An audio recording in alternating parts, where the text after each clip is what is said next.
নজর রাখতে হচ্ছে হাওড়ার দিকে, যেখানে জগৎবল্লভপুরে ফের দুঃসাহসিক ছিনতাইয়ের অভিযোগ উঠে আসছে। বাড়ি ফেরার পথে এক স্বর্ণ ব্যবসায়ীকে লক্ষ্য করে 2 রাউন্ড গুলি ছোড়ে দুষ্কৃতীরা, আর এরপরই তার থেকে মূল্যবান সামগ্রী ছিনতাই করে মুহূর্তের মধ্যেই এলাকা থেকে পালিয়ে যায় অভিযুক্তরা।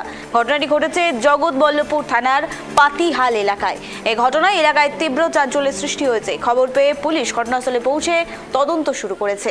হাওড়ার জগৎবল্লভপুরে এবার দুঃসাহসিক ছিনতাই, স্বর্ণ ব্যবসায়ীকে লক্ষ্য করে 2 রাউন্ড গুলি চলে। এর আগেও এ ধরনের ঘটনা দেখা গেছে, তবে কেন স্বর্ণ ব্যবসায়ীদের শুধুমাত্র টার্গেট করা হচ্ছে?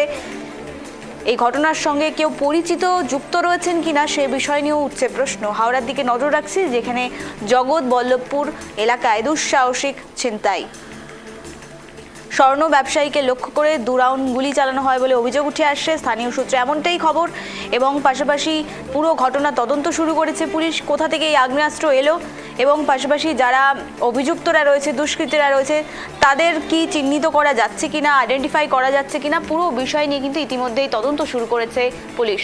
স্বর্ণ ব্যবসায়ীকে লক্ষ্য করে 2 রাউন্ড গুলি চলল এবার হাওড়ায় জগৎবল্লভপুরে দুঃসাহসিক ছিনতাই এলাকায়। এর আগেও এ ধরনের ঘটনা ঘটেছে বলে স্থানীয় সূত্রে খবর, আর সেখানেই প্রশাসনিক ভূমিকা নিয়েও কিছুটা হলে প্রশ্ন উঠছে। কিভাবে প্রত্যেকবার এ ধরনের ঘটনা এলাকায় দেখা যাচ্ছে? জগৎবল্লভপুরে দুঃসাহসিক ছিনতাইয়ের ঘটনা, 2 অভিযুক্ত, ইতিমধ্যেই তাদের তদন্ত শুরু হয়েছে। তবে কারা এই অভিযুক্তরা এখনো কোনো ধরনের আইডেন্টিফিকেশন উঠে আসছে না। সিসিটিভি ক্যামেরা চেক করা হচ্ছে, তদন্ত শুরু করা হচ্ছে। কোথা থেকে তারা এসছেন, কোন দিকে তারা গেছেন, পুরো বিষয় নিয়ে কিন্তু ইতিমধ্যেই তদন্ত শুরু করেছে পুলিশ। হাওড়ার জগৎবল্লভপুরে দুঃসাহসিক ছিনতাই, আর এ নিয়ে কথা বলবো। টেলিফোন লাইনে রয়েছে প্রতিনিধি চন্দন, জানতে চাইবো এই মুহূর্তের পরিস্থিতি কি, পুলিশ সূত্রে ঠিক কি জানা যাচ্ছে? গতকাল রাত্রিবেলায় এই স্বর্ণ ব্যবসায়ী পল্লব সাঁতরা তার বর্গেশিয়ায় ওর সোনার দোকান রয়েছে, সেই সোনার দোকান থেকে যখন তার সোনা এবং যাবতীয় টাকা পয়সা, সোনা এবং রূপো থেকে শুরু করে একাধিক সোনার উপর সে বাড়িতে নিয়ে চলে যায়। এবং এই যে নিয়ে চলে যায়, আত্মীয় তারা জানলো কি করে? তার মানে এর আগেও তার সঙ্গে মানে নজরে রেখেছিল দুষ্কৃতীরা।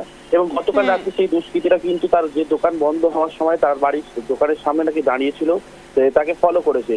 পাতিহালে যখন স্বর্ণ ব্যবসায়ী যখন বর্গেশিয়ার দোকান থেকে যখন পাতিহালের থেকে বাড়ি যাচ্ছিলেন, সেই সময় ফাঁকা রাস্তায় পেয়ে তাকে ঘিরে ফেলে এবং তাকে তার যে হাতে যে ব্যাগ ট্যাগ ছিল সেগুলো কেড়ে নিতে যায়। এবং তারপরে কিন্তু ধস্তাধস্তি শুরু হয়, এবার তাকে মারধর করে। এবং এই যে ব্যাগ, সেই স্বর্ণ ব্যবসায়ী যে ব্যাগ, সেই ব্যাগ কিন্তু স্বর্ণ ব্যবসায়ী ছাড়ছিলেন না। তার পায়ে কিন্তু সেই গুরুতর ভাবে গুলি করে, এক রাউন্ড গুলি করে, এবং গুলি করতে কিন্তু সে মিছিল লটিয়ে পড়ে। তার হাত থেকে তার স্বর্ণ ব্যবসায়ী যে ব্যাগ ট্যাগ তার সে নিয়ে চলে যায়। এবং এই চিৎকারে কিন্তু এলাকার বাসিন্দা যখন, আশপাশের বাসিন্দার লোকেরা যখন শুনতে পায়, তখন ছুটে আসে এবং তারপরে কিন্তু আর এক রাউন্ড গুলি মেরে সেই দুষ্কৃতীরা পালিয়ে যায়, ওখান থেকে চম্পট দেয়।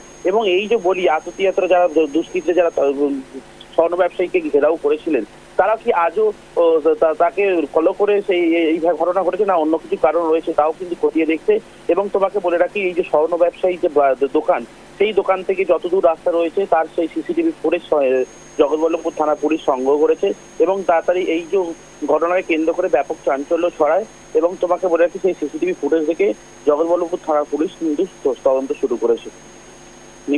চন্দন, তোমার থেকে জানতে চাইবো আরেকটি বিষয়। তুমি যেমনটা বলছো, কারা এই অভিযুক্তরা, ইতিমধ্যে আইডেন্টিফিকেশন শুরু করেছে, চিহ্নিতকরণ শুরু হয়েছে, কিন্তু প্রশ্ন উঠছে, স্বর্ণ ব্যবসায়ীকে কি তারা আগে থেকেই টার্গেট করেছিলেন যে কোন দিকে তিনি যান, কটার সময় তিনি যান, এবং তার কাছে কত মূল্যবান স্বর্ণ থাকছে? এই বিষয়গুলো কি আগে থেকেই কোথাও না কোথাও প্ল্যানিং হয়েছে, কি মনে হচ্ছে?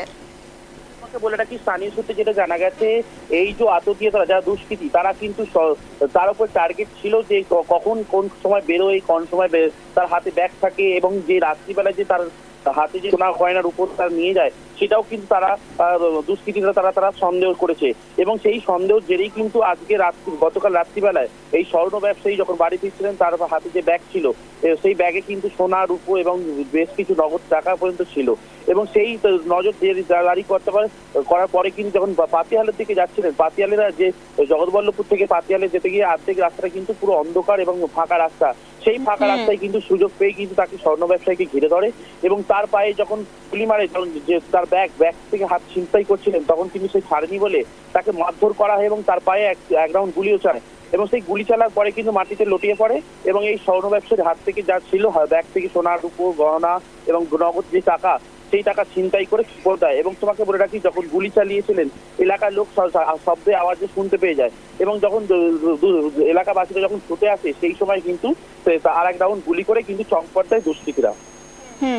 চন্দন, জানতে চাইবো স্বর্ণ ব্যবসায়ী ঠিক কি বলছেন, কোনো পরিচিতর কি যোগসূত্র থাকতে পারে? কারণ তার যাতায়াতের সময় তাদের কাছে জানা ছিল অভিযুক্তদের, কি মনে হচ্ছে?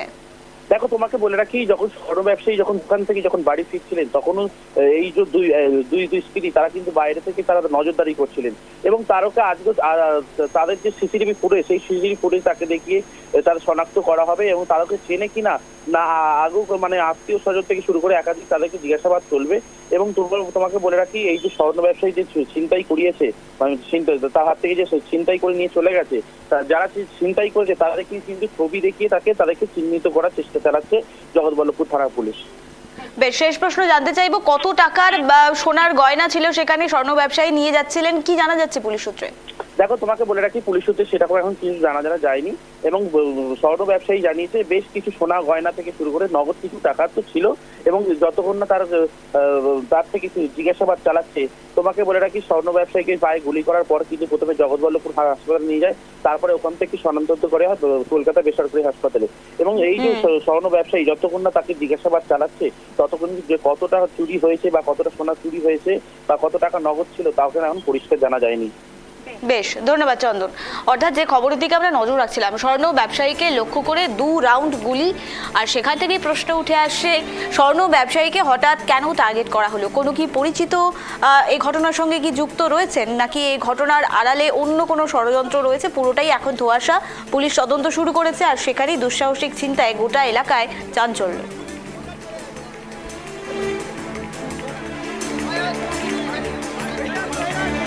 দাদা, ওখানে 4 জন মিলে আমাকে ঘিরে ধরেছে, দিয়ে এবার ঘিরে ধরে বলছে যে তুই কি আছিস সব দিয়ে এক্ষুনি না তোকে মেরে ফেলবো। আচ্ছা, আপনি মেরে ফেলুন আমায় বলে আমিও আমাকে মারতে শুরু করেছে। একটা বলছে তুই গুলি করে দিন আপনি বলতে একটা পায়ে গুলি করে, তারপরে আমি উঠে ওদের দুজনকে ধরেছি। আমার একটুখানি দোকানের মাল ছিল, মালটা একটা ব্যাগ নিয়ে ছুটেছে, আর আমার দাদা আমাকে দিয়েছে, আমার ভাইজিরাও তো তার সঙ্গে ছিল, ওই জন্য তো আমরা ধরে করতে পারলাম, তারপর ডাক ছিল আমার, ওরা হে করে।